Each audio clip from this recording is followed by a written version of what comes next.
Hey guys, it's Tanner here with STK Cattle and Hay Company.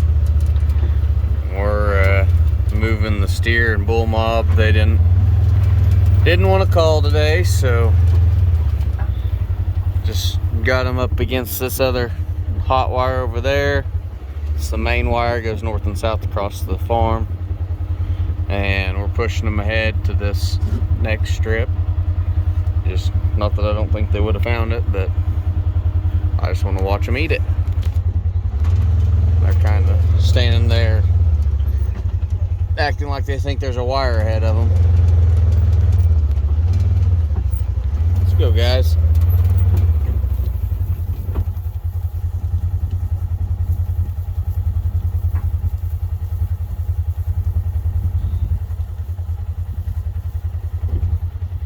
The old Aberdeen bull back there, he's packing on some meat.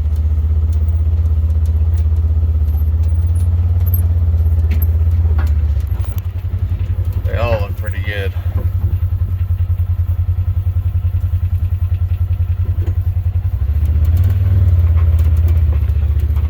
It's the other quarter Aberdeen bull, Noonal at the back.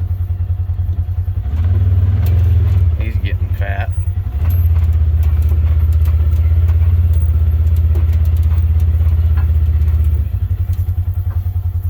Here we go, we're getting real close to the fence now, where the fence was, and I can see Javier up there's figured out that there's no fence. He went straight after it after he figured it out. Check out this red steer back here. For all those that say Coriani will never grow out, look at this guy.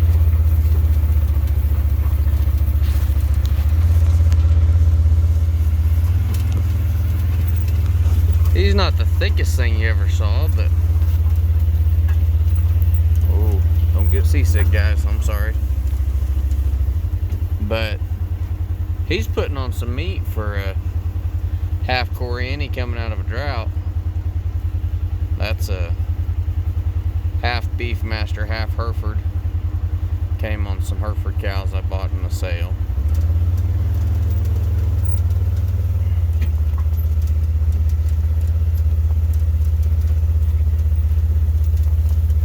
Let's jump out real quick and see what these guys are eating.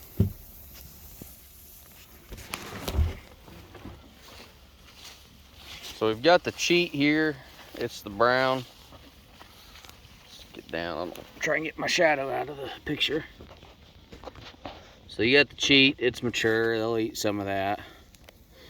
You've got Bermuda grass. There's you some Bermuda grass. It's down in there, just like the last time. This is the stuff sprigged about 2 years after the other half of their field. But it's coming along, it's spreading. Got a little rye. And see what other things I can find in here that... Alright, here's one for you. Here is some joint grass, and it's very closely related to wheat. They call it joint grass because it'll break apart into these little joints. But you can just see if I can do that one-handed where you guys can see it. You just snap that over. That's their seed heads. But it's definitely a wheat farmer's enemy. But in a cattle pasture, there's not a lot of it in here, and I'm not worried about it. Here we've got some Bermuda going to seed. You can see the little kind of star-shaped head there. That's probably a common Bermuda, where this shorter dark spot is right here. There's probably some common mixed in with the Ozark Bermuda. The Ozark Bermuda is a hybrid, and it will put seed heads out. And I have another spot in a paddock I'm kind of saving it for the hotter, drier part of the summer. But the Ozarka, it's a hybrid, and it does not put out seed heads. And the seed heads that it does put out are typically sterile. Just kind of think of it like a mule. You cross your donkey and your horse and you get a sterile mule.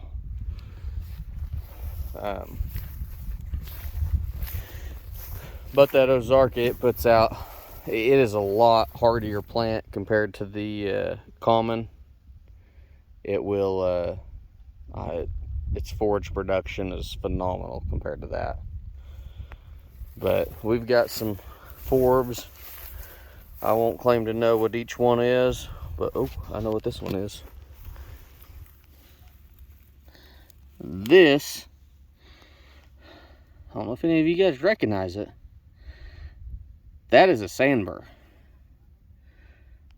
And, well, I don't know if I have to explain it to everyone, but I know some people out east don't know that these exist.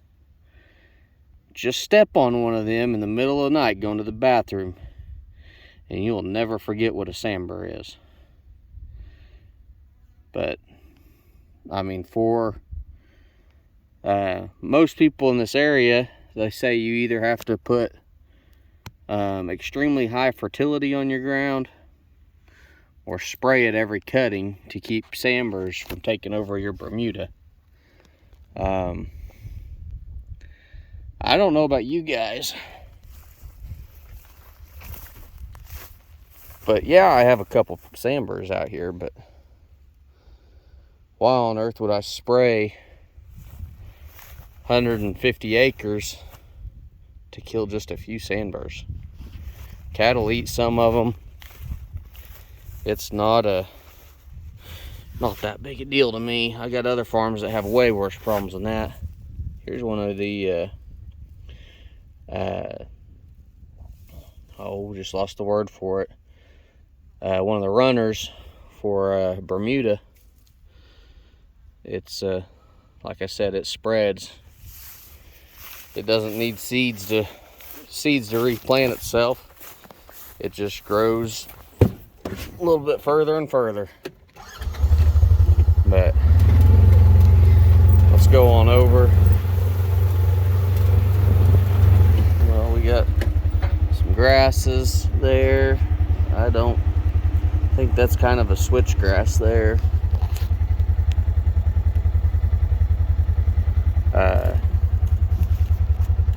I might be wrong. That might be more like an Indian grass.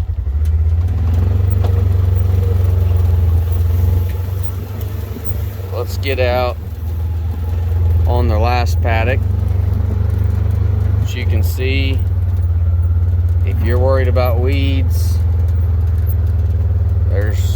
this is as close to mowed like a golf course as you can get.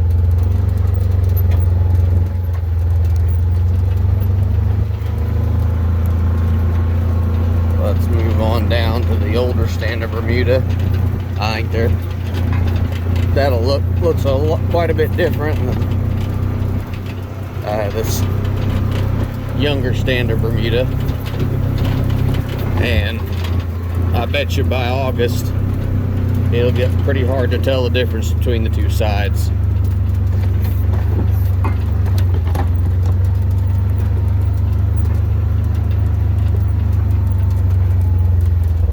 Here we are. This standard Bermuda is 2 years older than what we were first in.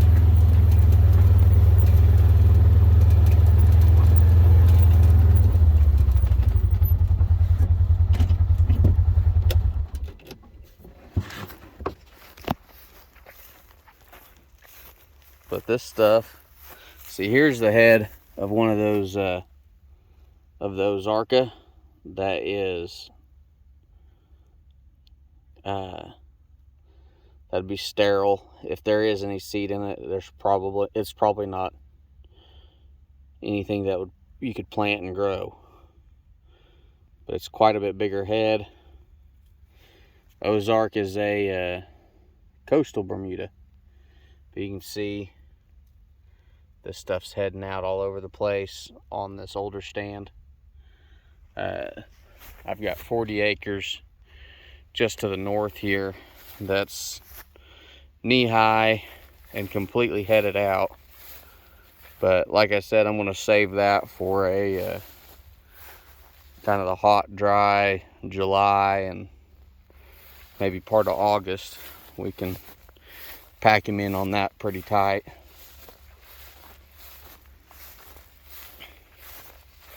But as you can see out here, this is close to a monoculture. There's almost nothing for weeds out here. I mean, there's some cheat. If I recall correctly, this right here is a relative of the pigweeds. And I don't have it pulled up on my phone right now, but I think it's Palmer something or another. And cattle will flat munch that to the ground.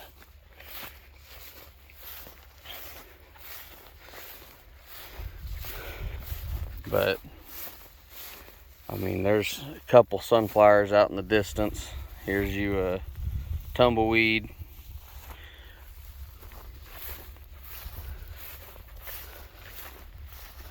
But as we go through this summer, this Bermuda stand will recover from the recent droughts, and the stand will get a lot thicker. There are some bare patches here now. There won't be near as many of those. Thought I was going to walk up on some love grass out here, but I haven't seen it all. I can see some on top of the hill, and walking downhill is easier than uphill, guys. Oh, here's some. So here's love grass. So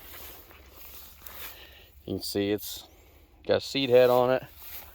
That's about as tall as my rib cage. It's a bunch grass. It's not the most desirable thing in the world, but in a drought, you can get 2 cuttings of hay off of that and never know the difference. I mean, that stuff grows through anything. So having a little bit of it in my Bermuda doesn't bother me. And if you just pay attention to the name, Sandhill Lovegrass, here we are on a sandhill, and there's lovegrass. Seems appropriate to me. I don't know if it'll pick up on the camera, but here's a little darker area up here, and probably these sunflowers came in a bale of hay. But I can guarantee you I fed a bale of hay here probably a year ago.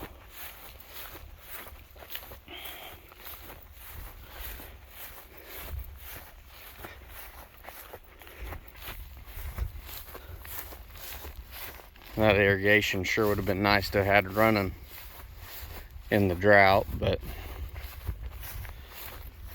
I failed to come up with $100,000, so it sits. One of these days. But until then, we're gonna focus on soil health and how to make a grass farm operate without irrigation. Here's some more of that joint grass. Here, and it's you can see the soil down in there. It's in a thin spot in the Bermuda, so Mother Nature put that there to fill in the gap. It's amazing what Mother Nature will do if you let it. Here we're coming back up to the cattle. They're still on the thinner Bermuda, the newer stand. And I'll say that none of this Bermuda out here since this was sprigged through a equip program, and they require 30 pounds of nitrogen to be applied. Since that day, see, this was sprigged in 2017, I think. The other side was in 19. Since then, I haven't applied any fertilizer. And I applied what the NRCS required for establishment. And I haven't touched it again.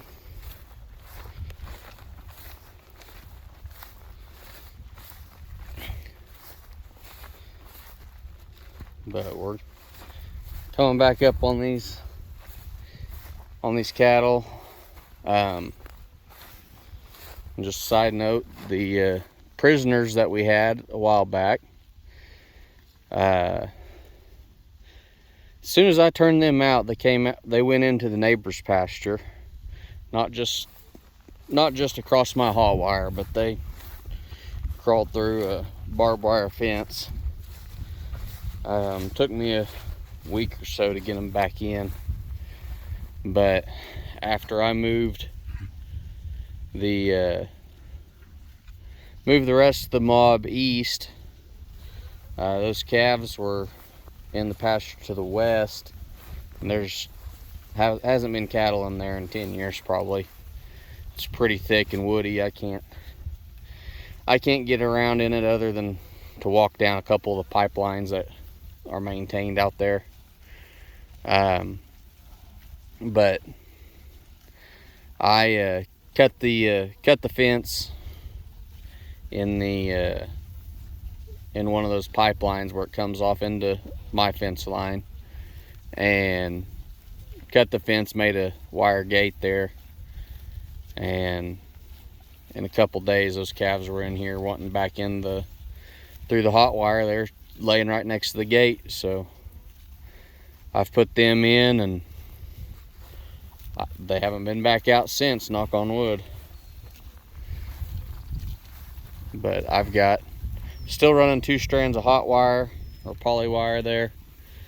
That's just a little extra reassurance to help train those calves to stay in. I think this next time I put the fence up, I will just go back to a single strand. And I've got the current poly wires, or one's on the very top peg and one is on the 3rd peg down. I'll probably go to the one right in between that, and let the and that should keep them in after that. It just takes a little training to get them all settled down and functioning again. Those calves that were getting out, they were born in a drought, and rotational grazing was pretty tough through that. So getting them on a schedule and figuring out that if they just hold still, I'll have feed to them. That took a little bit of training to get them to that point. But here we are, about 2 weeks in, and they're still running. They haven't caused too many issues. I've had the deer take a fence out, and I don't know, I move these cattle every Tuesday right now, and that wire was down long enough that it left brown streaks in the Bermuda, and I only had one calf out, and it was a 2-year-old finishing steer. and he was pacing the fence wanting back in. I showed him the hole and he jumped over the wires and it was fine. But I think that was a deer knocking the fence down, not a calf trying to get out. I think he just happened to stumble on the down wires and tiptoed across it on accident. But anyways, guys, here's the steer and bull mob update. Everything's in here's doing good. These wean steers are slicking off. They're losing their winter hair coat. So that tells me that they are getting plenty of good nutrition out of this grass. And right now it's almost 1 o'clock in the afternoon. It's 80 degrees and I think it's 80% humidity. Us western Oklahoma guys, we're not exactly built for this. But these calves are handling it just fine, and they're not sitting up underneath the shade tree. I got 3 underneath the shade tree, but they're kind of weird steers anyways, so they'll just do what they're gonna do. But I'm happy to see the rest of these steers out just munching down grass in the heat of the day. Tells me the cattle are adapted to their environment. And if your cattle aren't adapted to your environment, you'll be losing money every minute of every day. So with that, guys, I'll let you guys get on out of here and get on with your days. So thank you for watching. Like, subscribe, comment, ask some questions. But I hope you guys have a good day wherever you're at. And God bless you. Thanks.